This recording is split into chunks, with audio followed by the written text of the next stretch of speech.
ก็ถ้าติดตามข่าวประเด็นของรัฐบาลที่ส่งเรื่องให้คณะกรรมการกฤษฎีกาต้องช่วยพิจารณาตีความเนี่ยหลักใหญ่ๆก็จะมีอยู่2เรื่องหนึ่งก็คือเรื่องของดิจิ t a ล Wallet ที่จะเอาเงินจากธคส.นั้นเขาส่งเรื่องให้กฤษฎีกาอยู่ว่าทำได้ไหมอันนั้นเรื่องหนึ่ง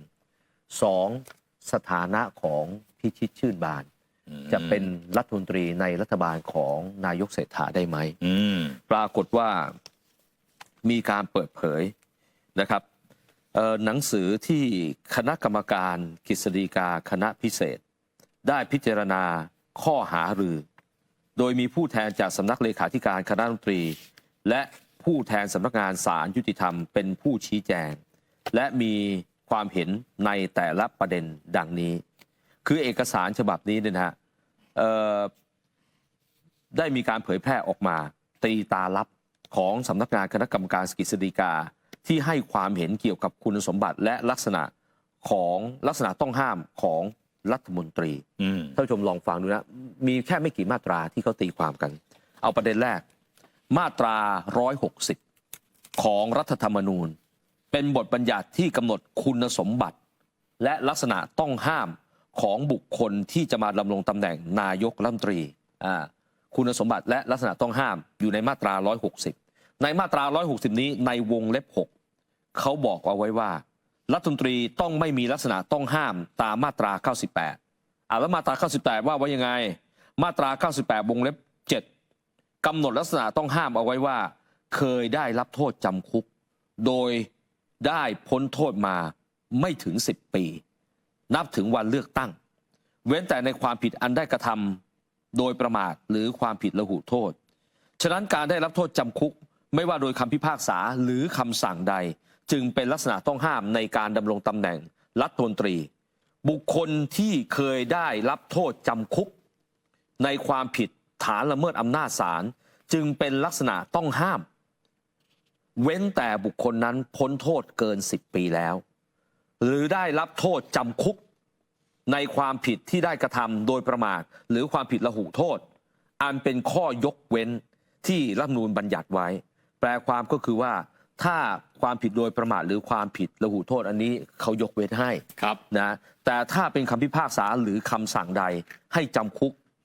ก็ถือว่าเป็นลักษณะต้องห้ามเว้นแต่คุณจะพ้นโทษมาเกิน10 ปีแล้วประเด็นที่2มาตรา160วงเล็บ7นะรัฐธรรมนูญบัญญัติไว้ว่ารัฐมนตรีต้องไม่เป็นผู้ต้องคำพิพากษาให้จำคุกแม้คดีจะยังไม่ถึงที่สุดหรือมีการรอการลงโทษเว้นแต่ในความผิดอันได้กระทำการโดยประมาทความผิดละหุโทษหรือความผิดฐานหมิ่นประมาทบทบัญญัตินี้ไม่รวมคำสั่งให้จำคุกฉะนั้นผู้ซึ่งจะได้รับการแต่งตั้งให้ดำรงตำแหน่งรัฐมนตรีหรือผู้ดำรงตำแหน่งรัฐมนตรีจึงต้องไม่เป็นผู้ต้องคำพิพากษาให้จำคุกนี่นะแต่ว่ายังไม่จบการให้ความเห็นนี้เป็นการตอบข้อหารือตามที่ผู้แทนจากสำนักเลขาธิการคณะรัฐมนตรีชี้แจงต่อคณะกรรมการกฤษฎีกาคณะพิเศษว่าประสงค์จะขอหารือเฉพาะกรณีมาตรา160วงเล็บ6ประกอบมาตรา98วงเล็บ7และมาตรา160วงเล็บ7ของรัฐธรรมนูญเท่านั้นแต่ว่าในตอนท้ายของหนังสือฉบับนี้คือข้อหารือนี้เกี่ยวข้องกับการพิจารณาบทบัญญัติของรัฐธรรมนูญอันเป็นหน้าที่และอำนาจของศาลรัฐธรรมนูญที่จะเป็นผู้พิจารณาวินิจฉัยการวินิจฉัยชี้ขาดเป็นที่สุดย่อมเป็นหน้าที่และอำนาจของศาลรัฐธรรมนูญการให้ความเห็นนี้จึงเป็นประโยชน์แก่ทางราชการในการบริหารราชการแผ่นดินเท่านั้นไอ้ย่อหน้าสุดท้ายเนี่ยท่านผู้ชมฮะเหมือนกับคณะกรรมการกฤษฎีกาบอกมาแล้วตามข้อกฎหมายมาตรานี้วงเล็บนี้บอกเสร็จแล้วตามที่รัฐบาลส่งมาหารือแต่ตอนสุดท้ายเนี่ยทั้งหมดนี้เป็นอำนาจหน้าที่ของศาลรัฐธรรมนูญต้องชี้ขาดก็แสดงว่ามันไม่จบมันไม่จบไอ้ขมวดสุดท้ายเนี่ยคือมันไม่จบเรื่องนี้ต้องส่งศาลรัฐธรรมนูญแต่ย้อนกลับไปดูเนื้อในจริงๆแล้วเนี่ยนะท่านผู้ชมสำนักงาน เลขาธิการนายกรัฐมนตรีนะฮะเขาถามประเด็นเดียวเรื่องโทษจำคุกนะถามคณะกรรมการกฤษฎีกาประเด็นเดียวเรื่องโทษจำคุกซึ่งรับโทษพ้น10 ปีมาแล้วจึงไม่ขัดต่อรัฐธรรมนูญมาตรา160วงเล็บ6ประกอบมาตรา8วงเล็บ7ส่วนคุณสมบัติมาตรา160วงเล็บ4ที่บอกว่ามีความซื่อสัตย์สุจริตเป็นที่ประจักษ์และวงเล็บ5ไม่มีพฤติการอันเป็นการฝ่าฝืนไม่ปฏิบัติตามมาตรฐานทางจริยธรรมร้ายแรงทางสำนักเลขาธิการคณะรัฐมนตรีไม่ได้ถามนึกออกไหมฮะสำนักงานเลขาธิการคณะรัฐมนตรีเนี่ยถามกฤษฎีกาประเด็นเดียวเรื่องโทษจำคุกเนี่ยประมาณว่าถ้าเขาพ้นมาแล้วเนี่ยได้ไหมแล้วในนี้เนี่ยเขาระบุเอาไว้ว่าถ้าพ้นมาเกิน10 ปีเนี่ยมันได้มันได้คดีของพิชิตชื่นบานเนี่ยนะเคยต้องคำพิพากษาศาลฎีกาเมื่อปี 2551 จำคุก 6 เดือนไม่รอลงอาญาในคดีถุงขนม 2 ล้านบาทโทษฐานละเมิดอำนาจศาลคือคุณถามเขาเนี่ยประเด็นเดียวเรื่องโทษจำคุกแต่ความจริงแล้วเนี่ยสิ่งที่คุณไม่ได้ถามแต่มีบทบัญญัติเอาไว้ก็คือมีความซื่อสัตย์สุจริตเป็นที่ประจักษ์คนจะเป็นรัฐมนตรีเนี่ยมันต้องมีมาตรา160วงเล็บ4เห็นไหมฮะมีความซื่อสัตย์สุจริตเป็นที่ประจักษ์และวงเล็บ5ไม่มีพฤติกรรมอันเป็นการฝ่าฝืนหรือไม่ปฏิบัติตามมาตรฐานทางจริยธรรมอย่างร้ายแรงไอ้2 ข้อนี้แม้คุณไม่ได้ถามแต่มันมีบทบัญญัติเอาไว้ใช่แต่สุดท้ายแล้วเนี่ยมันต้องไปจบที่ศาลรัฐธรรมนูญก็คือคนเป็นรัฐมนตรีเนี่ยต้องเข้าทุกวงเล็บท่านผู้ชมใช่ต้องเข้าทั้ง8วงเล็บของมาตรา160ไม่ใช่วงเล็บใดวงเล็บ1นะไม่ใช่วงเล็บใดวงเล็บ1ว่าโอเคต้องโทษจำคุกมาโดนไหมโดนมาพิชิตโดนมา6 เดือนนะครับเมื่อปี51แต่มันพ้นมาแล้วนี่เกิน10 ปีแล้วนะครับเอาละรอดละเป็นรัฐมนตรีได้แล้วไม่ใช่มันต้องอีก7วงเล็บด้วยนะครับต้องเข้าทุกวงเล็บนะถ้าไม่เข้าทุกวงเล็บมาตรา231ของรัฐธรรมนูญระบุให้นะครับผู้ตรวจการแผ่นดินมีหน้าที่และอำนาจเสนอเรื่องต่อศาลรัฐธรรมนูญหรือศาลปกครองนะครับในกรณีที่เห็นว่ามีบทบัญญัติแห่งกฎหมายมีปัญหาเกี่ยวกับความชอบด้วยรัฐธรรมนูญหรือกรณีคำสั่งหรือการกระทำใดของเจ้าหน้าที่รัฐมีปัญหาเกี่ยวกับความชอบด้วยรัฐธรรมนูญอันนี้มาตรา271เป็นหน้าที่ของผู้ตรวจการแผ่นดินก่อนหน้านั้นมาตรา270มาตรา170ของรัฐธรรมนูญระบุถึงความเป็นรัฐมนตรีสิ้นสุดลงเมื่อวงเล็บ4ขาดคุณสมบัติตามมาตรา160และให้คณะกรรมการการเลือกตั้งมีอำนาจส่งเรื่องให้ศาลรัฐธรรมนูญวินิจฉัยมาตรา170ให้กกต.ส่งให้ศาลรัฐธรรมนูญมาตรา231ให้ผู้ตรวจการแผ่นดินส่งให้ศาลรัฐธรรมนูญหรือศาลปกครองยังไม่จบครับมาตรา234ระบุให้ปปช.มีหน้าที่และอำนาจในการไต่สวนกรณีการกล่าวหาว่าผู้ดำรงตำแหน่งทางการเมืองจงใจปฏิบัติหน้าที่หรือใช้อำนาจขัดต่อรัฐธรรมนูญนะครับก็ทั้ง3มาตรานี้มาตรา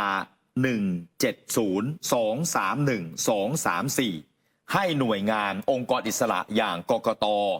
ผู้ตรวจการแผ่นดินและปปช.ยื่นเรื่องให้ศาลรัฐธรรมนูญตัดสินนะซึ่งที่ผ่านมาท่านผู้ชมฮะกองทัพธรรมร้องกกต.และร้องปปช.คุณวิรังรองร้องผู้ตรวจการแผ่นดินคุณวัชระร้องปปช.แต่เฉพาะร้องไปต่อตัวนายกไม่ได้ร้องขัดคุณพิชิตชื่นบานนะครับก็มีกลุ่มคณะบุคคลร้องไปทั้ง3องค์กรอิสระครบถ้วนแล้วไม่ว่าจะเป็นกกต.ปปช.หรือผู้ตรวจการแผ่นดินนี่ทีนี้ก็ต้องให้องค์กรอิสระเหล่านี้ทำหน้าที่ใช่ที่สุดแล้วเรื่องนี้ศาลรัฐธรรมนูญจะวินิจฉัยนะครับ แต่ว่ายังไงก็ตามแต่วันนี้นะครับ วันนี้เวลาตามที่ทางทางการกำหนดบ่าย3:45 นาทีนายกเศรษฐาจะนำรัฐมนตรีใหม่ เข้าเฝ้าทูลละอองธุลีพระบาท เพื่อถวายสัตย์ปฏิญาณก่อนเข้ารับตำแหน่งนะครับณพระที่นั่งอัมพรสถานพระราชวังดุสิตในวันนี้แล้วครับอันนี้เป็นกระบวนการตามรัฐธรรมนูญที่รัฐมนตรีจะต้องถวายสัตย์ปฏิญาณต่อหน้าพระพักตร์เสียก่อนที่จะมารับตำแหน่งนะครับ ใจความนะฮะถ้อยคำที่รัฐมนตรีจะต้องเปล่งต่อหน้าพระพักตร์ก็คือข้าพระพุทธเจ้านะฮะแล้วก็ชื่อพิชิตชื่นบานนะฮะขอถวายสัตย์ปฏิญาณว่าข้าพระพุทธเจ้าจะจงรักภักดีต่อพระมหากษัตริย์และจะปฏิบัติหน้าที่ด้วยความซื่อสัตย์สุจริตเพื่อประโยชน์ของประเทศและประชาชนทั้งจะรักษาไว้และปฏิบัติตามซึ่งรัฐธรรมนูญแห่งราชอาณาจักรไทยทุกประการอันนี้เป็นถ้อยคำบังคับนี่เรียกว่าถวายสัตย์ปฏิญาณต่อหน้าพระพักตร์นี่ฮะท่านผู้ชมฮะวันนี้ก็อยู่ที่คน2 คนอยู่ที่เจ้าตัวอยู่ที่เจ้าตัวว่าจะรู้สึกไหมว่าโอ้คนร้องเราเยอะเหลือเกินฉะนั้นเพื่อเกียรติยศและศักดิ์ศรีการเป็นรัฐมนตรีถ้ามันไม่เต็มภาคภูมินะฮะไม่เอาดีกว่าไม่ไปดีกว่าไม่ไปดีกว่านะฮะเพราะว่ามันดูแล้วมันไม่เพียวไม่บริสุทธิ์มีคนร้องเยอะมากอีกคนหนึ่งนายกนิดตัวโยงนี่แหละที่จ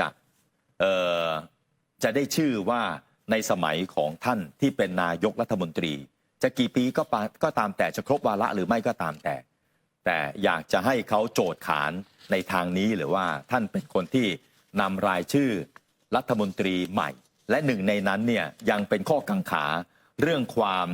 ซื่อสัตย์สุจริตเป็นที่ประจักษ์เข้าไปถวายสัตย์ปฏิญาณต่อหน้าองค์พระมหากษัตริย์ท่านอยากจะให้สังคมเนี่ยจารึกชื่อจารึกเกียรติประวัติในช่วงที่ท่านเป็นนายกรัฐมนตรีครั้งหนึ่งในชีวิตคุณเศรษฐาทวีสินเป็นนายกรัฐมนตรีเนี่ยมันจะมีเรื่องของคนนี้ไงที่พารัฐมนตรีคนหนึ่งไงที่มีปัญหานะฮะติดสินบนโทษนะละเมิดอำนาจศาลด้วยถุงขนม2 ล้านคนนี้ไงยังพาคนนี้ไปเป็นรัฐมนตรีคนนี้แหละที่พาเข้าเฝ้าในหลวงคุณจะได้ชื่อเป็นอย่างนั้นไหมใช่ไหมฮะแล้วแต่นะฮะแล้วแต่การกระทำของตัวเองว่าจะให้ตำนานเนี่ยจารึกคุณเนี่ยแบบไหนใช่ไหมใช่ทั้ง2 คนเลยฮะใช่คือความจริงเนี่ยนะถ้าพิชิตชื่นบานเนี่ยนะ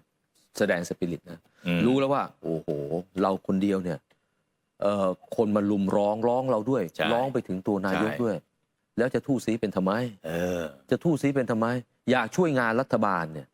ไม่จำเป็นต้องเป็นรัฐมนตรีนะคุณอยู่ข้างหลังคุณก็ช่วยได้ถูกต้องช่วยได้แน่นอนนะ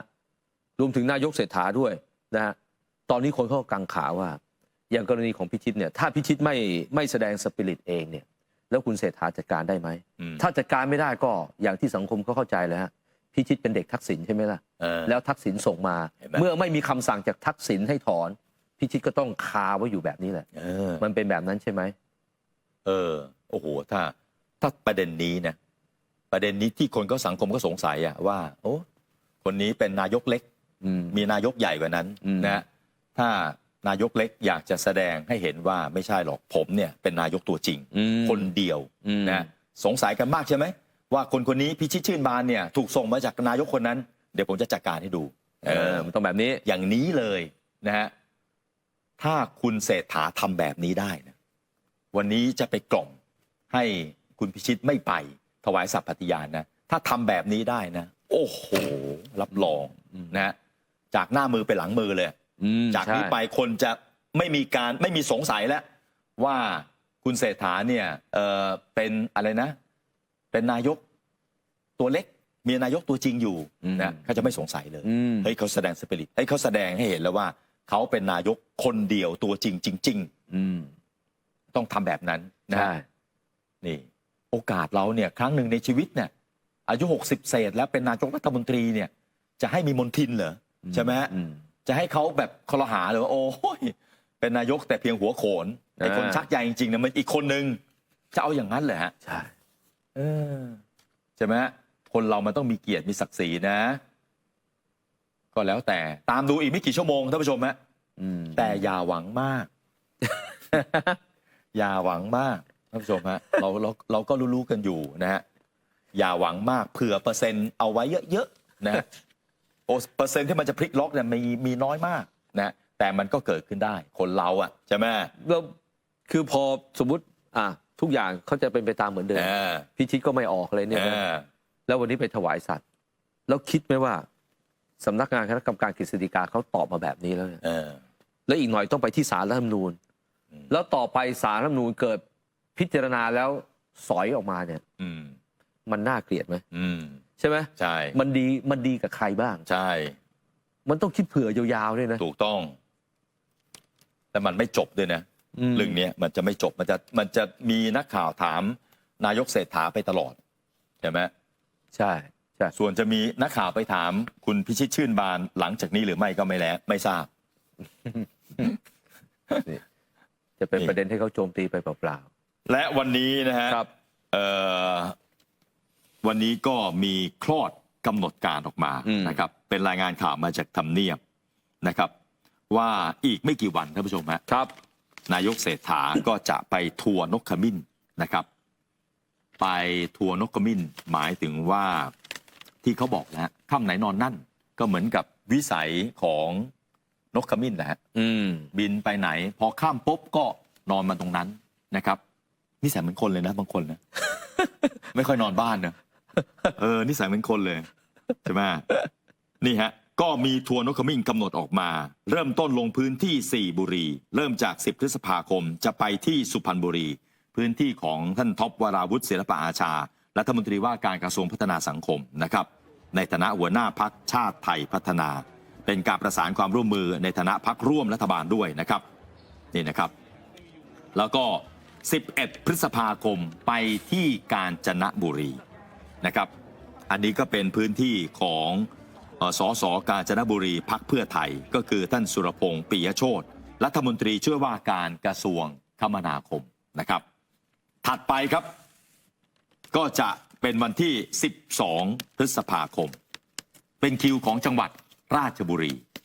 พื้นที่ของคุณณภินทร์ศรีสารพางครับรัฐมนตรีช่วยว่าการกระทรวงพาณิชย์พรรคภูมิใจไทยแล้วก็พรรคค้างแรมนะครับจากนั้น13พฤษภาคมพื้นที่สุดท้ายจังหวัดเพชรบุรีครับก็จะมี2 สสพรรครวมไทยสร้างชาติให้การต้อนรับร่วมกิจกรรมทัวร์นกขมิ้นนะครับแล้วก็วันที่14พฤษภาคมนายกเศรษฐาจะจัดประชุมครม.สัญจรในพื้นที่จังหวัดเพชรบุรีนี้เองนะครับโครงการทัวร์นกขมิ้นของนายกครั้งแรกนอกจากเพื่อลงพื้นที่พูดคุยกับพี่น้องประชาชนแล้วยังเป็นพื้นที่ของพรรคร่วมรัฐบาลก็จะประสานความร่วมมือกับพรรคร่วมรัฐบาลไปด้วยในตัวนะครับนี่นะฮะ4บุรีนะครับจากนั้นท่านผู้ชมฮะก็มีอีกหนึ่งรายงานข่าวว่านายกเศรษฐาเตรียมนะจัดรายการนายกพบประชาชนมีกำหนดจัดเดือนละครั้งจะพูดคุยกับพี่น้องประชาชนผ่านสถานีโทรทัศน์ NBT สถานีวิทยุอสมทและช่องทางสื่อโซเชียลสื่อออนไลน์เริ่มออกอากาศครั้งแรกวันที่11พฤษภาคมนี้ครับนี่นายกพบประชาชนครับกลับมาอีกครั้งหนึ่งนะฮะเหมือนทั้งชื่อทัวร์นกขมิ้นครับกับจัดรายการนายกพบประชาชนเนี่ยมันเป๊ะๆนะอะไรฮะเป๊ะๆเลยเหรอเหมือนเป๊ะเลยเหมือนกับใครเหมือนคนนู้นอ่ะเหรอเหมือนคนนู้นเป๊ะเลยคงจะโดยบังเอิญแหละสูตรเดียวกันเลยคงจะโดยบังเอิญแหละไม่เป็นไรหรอกสูตรเดียวกันเลย